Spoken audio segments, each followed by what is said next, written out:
C'est Pessah Kachar et sa mère. On se retrouve ce soir pour un petit cours sur Pessah. On va s'intéresser au diplé. Parce que, on connaît tous l'histoire. Moshe, il a demandé à Pharaon de faire sortir le peuple juif.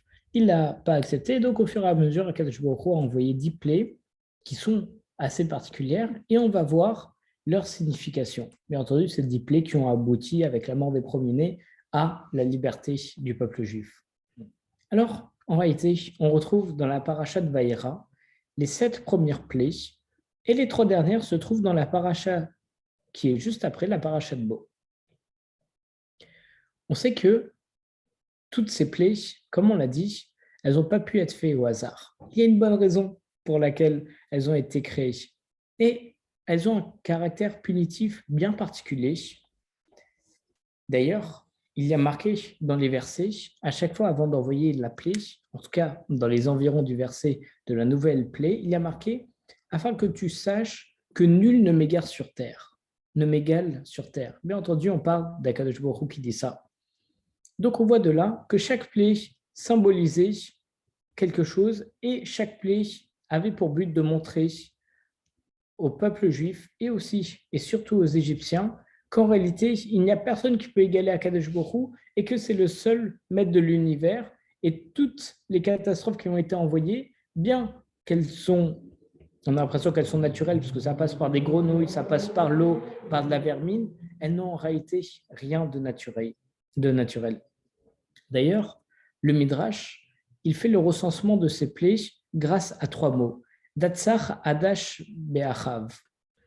En réalité, ces 3 mots sont constitués de la première lettre à chaque fois d'une des plaies, successivement. Et donc, on voit que les plaies ont été séparées en 3 catégories. Datsar, Adash et Be'achav. Excusez-moi. Et donc, comme le note nos commentateurs, comme le Arshir ou le Hakedat Israq, cet acronyme aussi doit avoir une signification. Et ce n'est pas pour rien que les 3 plaies ont été, les 10 plaies ont été regroupées en 3 groupes qui représentent 3 fléaux. Donc là aussi, on a le chiffre 3 qui est particulier. Alors, comme on l'a dit, les plaies, elles n'étaient pas là juste pour exercer une pression sur Pharaon pour qu'il puisse faire sortir les bénis Israël d'Égypte. Ce n'est pas non plus seulement destiné à châtier les Égyptiens pour tout ce qu'ils ont fait au béni Israël, parce qu'Akadosh Baruch Hu, il aurait pu envoyer n'importe quoi d'autre, et en un seul coup, il les aurait punis. Mais en réalité, ces plaies sont là pour rappeler des grands principes, les principes fondamentaux de l'Aïmouna. L'Aïmouna qui, bien entendu, est la confiance en Akadosh Baruch Hu. Et donc, le but, c'est de prouver au monde entier l'absolue suprématie d'Akadosh Baruch Hu et aussi d'écraser l'ego démesuré du roi d'Égypte qui était le plus puissant monarque à cette époque du monde, bien entendu. Justement, dans cette optique, le Al-Shir HaKadosh, il explique que la répartition des plaies dans ces 3 groupes, c'est le reflet direct des fondements de la Emouna, et Akadosh Baruch Hu en a fait cette démonstration devant le monde entier. Le premier groupe, on a dedans Dam Sfardé Akinim, le sang, les grenouilles et la vermine. Et ça, en fait, ça apporte la preuve du principe élémentaire de l'existence même du Créateur que Pharaon avait obstinément contesté en disant sans arrêt « Qui est donc l'Éternel à qui je devrais obéir ? Il n'existe pas, je ne le connais pas. » Et c'est pourquoi on trouve à chaque fois, juste avant l'annonce de ces 3 plaies, un verset qui dit « Afin que tu saches que je suis l'Éternel ». Il dit « Afin que tu saches que je suis l'Éternel » et après il envoie le sang. Pareil avant les grenouilles, pareil avant la vermine. Donc en réalité, on voit que ce sont ces 3 plaies qui ont révélé de manière incontestable l'existence d'Akadosh Baruch Hu et qui ont acculé les sages, les mages égyptiens et qui ont dû avouer, au vu de la vermine, un passou qui dit « c'est le doigt de l'Éternel ». Et là, ils ont reconnu Akadosh Baruch Hu grâce aux 3 premières plaies.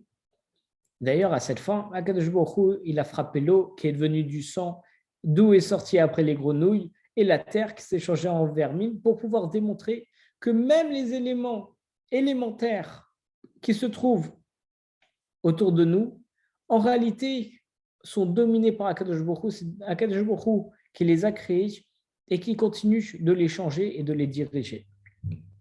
Deuxième groupe de plaies, comme on l'a dit, c'est Hadash. Et ça, c'était pour montrer la primauté du peuple d'Israël aux yeux d'Akadosh Baruch Hu. Comme quoi, c'était nous vraiment le peuple élu. C'est pourquoi on trouve également, pour la première de ces trois plaies, les bêtes sauvages. Et juste avant d'annoncer les bêtes sauvages, il y a une mise en garde particulière qui dit « Afin que tu saches que moi, l'Éternel, je suis présent au sein de la terre. » Et du fait de cette omniprésence, Akadosh Baruch Hu, il administre le monde comme son bon vouloir et il fait une distinction entre son peuple et les autres nations. Et c'est pour ça que justement, on a aussi une autre précision qui apparaît dans les versets juste avant d'annoncer la plaie, sauf celle des pustules avant laquelle il n'y aura aucune mise en garde. Il y a écrit « En cette occurrence, je distinguerai le pays de Goshen où réside mon peuple. » Et pour les bêtes sauvages, il y a marqué « Et l'Éternel distinguera entre le bétail d'Israël et le bétail d'Égypte pour la peste. » Donc on voit qu'à chaque fois, il y a cette notion de distinction qui est donnée juste avant de faire ces trois plaies. Donc, on voit que si le peuple d'Israël, il a mérité sa délivrance par un traitement de faveur et au moyen de prodiges aussi formidables, c'est bien parce que nulle chose ne peut échapper au beau vouloir d'Akadosh Baruch Hu, à la volonté divine. Et avec ces trois plaies, donc de la 4e plaie à la 6e plaie, on a démontré, on a prouvé le caractère exceptionnel du peuple d'Israël à 3 niveaux. Leur territoire, il était épargné et les bêtes sauvages n'ont pas pu y pénétrer. Leur bétail aussi a été épargné parce que la peste ne les a pas frappés. Et enfin, leur propre corps, il était privilégié parce que les pustules ne les ont pas attaqués. Et une fois qu'on a établi ces principes, on peut débuter lors du dernier groupe qui regroupe 4 plaies. La grêle, les sauterelles, l'obscurité et la mort des premiers-nés. C'est grâce à ce groupe-là que l'Égypte antique, elle a fini par modifier totalement sa vision du monde. Effectivement, à partir du moment où Pharaon, il a compris à ses dépens que bien que Akadosh Baruch Hu, il avait désigné le peuple juif pour son service, il n'en reste pas moins que Akadosh Baruch Hu conserve toute son autorité sur le reste du monde et que tous les peuples sont tenus de lui obéir. Ce n'est pas parce que Akadosh Baruch Hu a choisi le peuple juif qu'il n'y a que le peuple juif qui doit faire ses commandements et que les autres pouvaient faire ce qu'ils voulaient ou asservir les peuples juifs. Non. Akadosh Baruch Hu, il continue de régner sur tout et tout le monde. Et c'est pourquoi, avant de citer ce 3e groupe de plaies, il est écrit dans le verset « Pour le coup, je vais déchaîner tous mes fléaux contre toi, contre tes serviteurs et contre ton peuple, afin que tu saches que nul ne m'égale sur toute la terre. » Et après la première de ces dernières plaies, qui est la grêle, la leçon elle est à nouveau administrée à Pharaon en disant « Jusqu'à quand refuseras-tu de fléchir devant moi ? Car nul ne peut se soustraire en réalité à la volonté divine. » Et pour démontrer l'emprise du Créateur sur le monde, même après la désignation spécifique que les béné Israël sont le peuple élu, les 4 dernières plaies, elles s'en sont pris directement aux êtres humains. En effet, on voit que la grêle qui a frappé, comme nous dit le verset, tout ce qui était dans les champs, depuis l'homme jusqu'à la bête, les sauterelles, elles ont détruit toutes les ressources, l'obscurité, elle a emprisonné les Égyptiens, les privant de tout mouvement, ils ne pouvaient même pas avancer, et la mort des premiers-nés qui a bien entendu dépouillé toute l'Égypte des nouveaux enfants, garçons nés. On voit dans le livre Vorot Hashem, rapporté dans la Haggadah Shel Pessah du Maharal de Prague, il éclaircit justement aussi cette répartition des plaies en 3 différents groupes. Et dans son commentaire, il montre que chacune des 10 plaies correspond à chacune des 10 paroles avec lesquelles le monde a été créé, qu'on peut retrouver notamment dans les Pirkei Avot, la première Mishnah du 5e chapitre. Dans la Parashat Bereshit, il est mentionné à 9 reprises « Vaïdaber Hashem » et l'Éternel a dit. Et ce sont là en réalité les 9 premières paroles de la création. Outre le mot Bereshit, qui en réalité lui-même est une parole, comme on le voit dans le traité Rosh Hashanah, au Daf Lamed Bet Amoud Aleph, à la page 32a.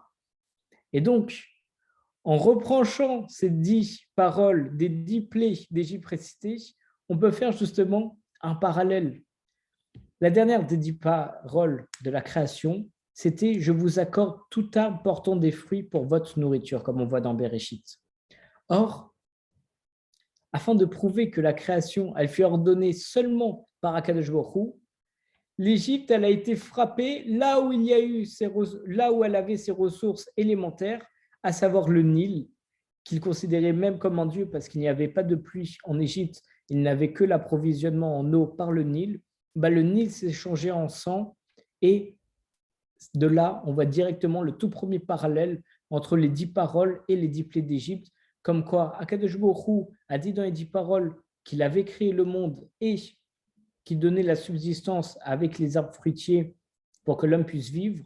Là, pareil, il a attaqué directement la subsistance élémentaire aussi des Égyptiens, qui était le Nil avec l'eau qui s'est transformée en sang.